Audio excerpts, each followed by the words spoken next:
Sen bu ishni qilishdan oldin oqibati nima bo'lishini o'ylamadingmi? Bugundan boshlab ishdan bo'shading, ko'zimga ko'rinma. Assalomu alaykum Akbarovich. Ishxonada muammo bo'lib qoldi. Tez kelmasangiz bo'lmaydi.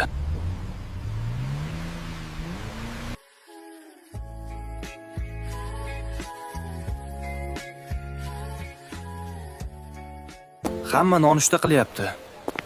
Nega Luiza chiqmadi? Tinchlikmikan? Borib ko'rsammi? Nima bo'lsa bo'ldi. Taqillataman.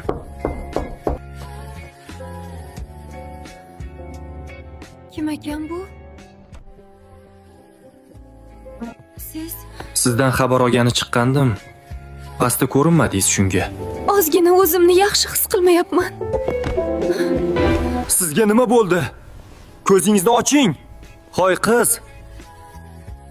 Bemor biroz toliqqan. Kerakli muolajalarni qildik. Men yozgan dorilarni ichib yursa, 1-2 kunda yaxshi bo'lib ketadi. Bir haftadan keyin qayta ko'rikka olib keling. Ancha yaxshi bo'lib qoldingizmi?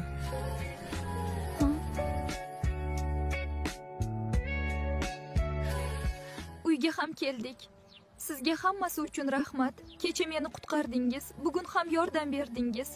Mening o'rnimda har qanday odam shu ishni qilgan bo'lardi. Bitta savolim bor. Siz Akbarovichga kim bo'lasiz?